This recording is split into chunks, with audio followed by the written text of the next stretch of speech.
I got to the very first lock of the Erie Canal, and there was probably 300 people circling the first lock going, "Go Robert," and stuff, and how did that happen? So that's when I realized, hey, something big's happening here.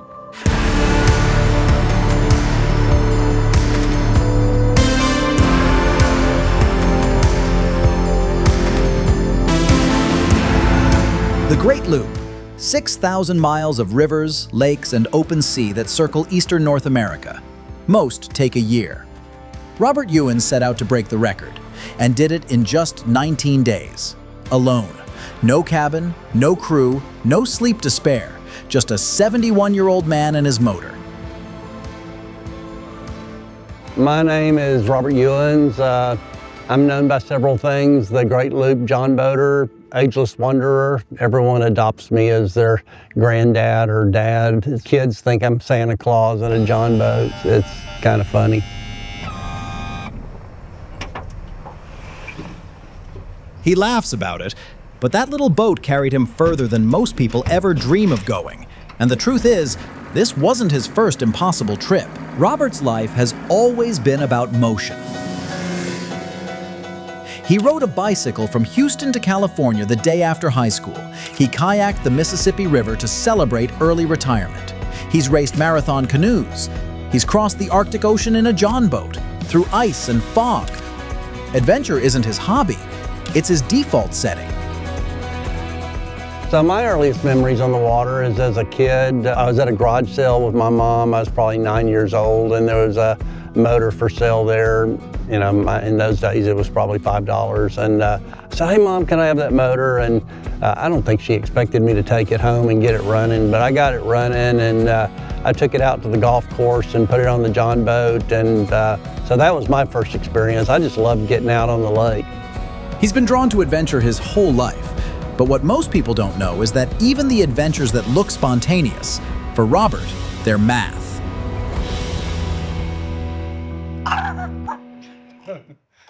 He always has a sense of adventure, and he always has a sense of integrity. He doesn't cheat. He doesn't cut corners. I don't want anyone to just think I hopped in the car, drove to Pensacola, and launched. No, there was a lot of arrangements to make happen.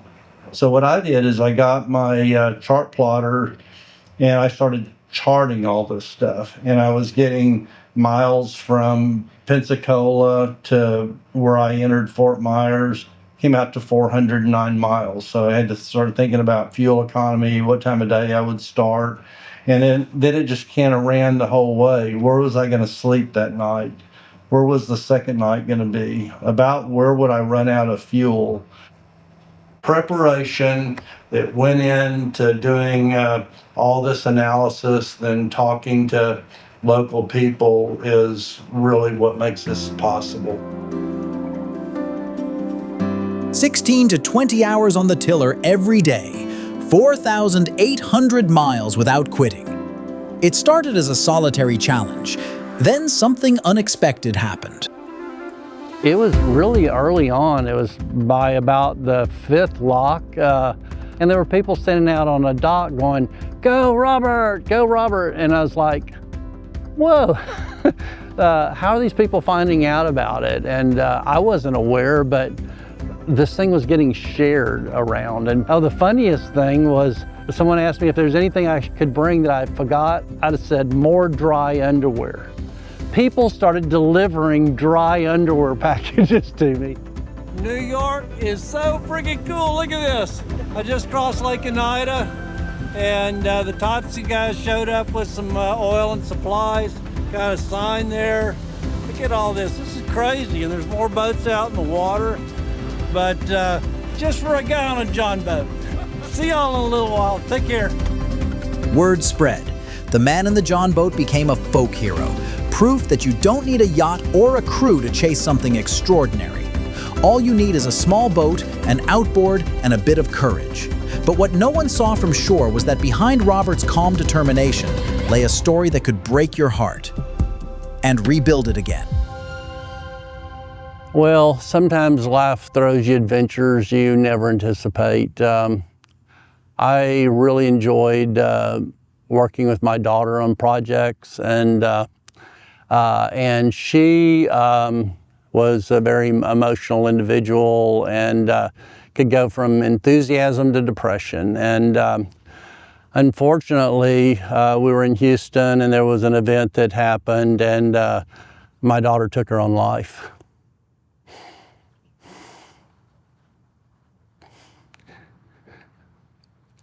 Three days later, I was diagnosed with cancer.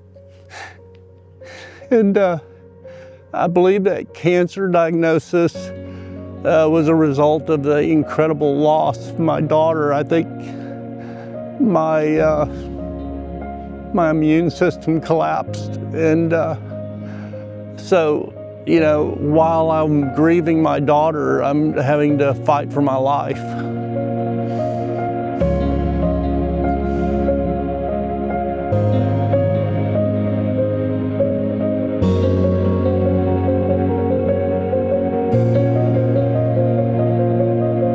Robert realized that life was fragile and that we have more yesterdays than we do tomorrows. Here's my life, and right here is me getting cancer and the loss of my daughter. So what's the difference between here and here? Well, here I was always an adventurer, and I think over here I became a great adventurer.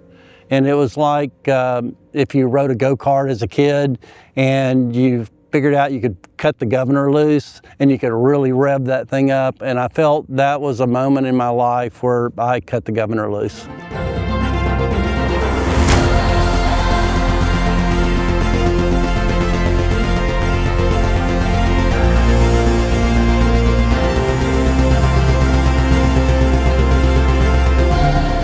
You know, people would maybe think that I was being out there scared or anything. No, I'm having a blast. But please don't go out and do what I do unless you've, you know, gained some life's experience and taken some training from some really good captains. But if you do that, man, it's a freaking blast. I hope y'all get out there and enjoy that water just like I did.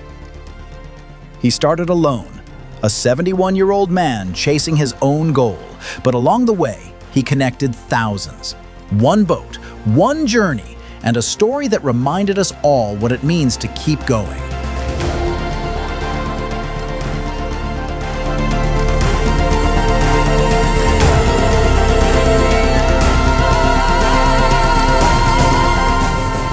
Hey guys, it's Robert. I finished the loop. I think we brought joy to the world when the world needed joy. So guys, thank you so much for following along, and I've crossed my wake.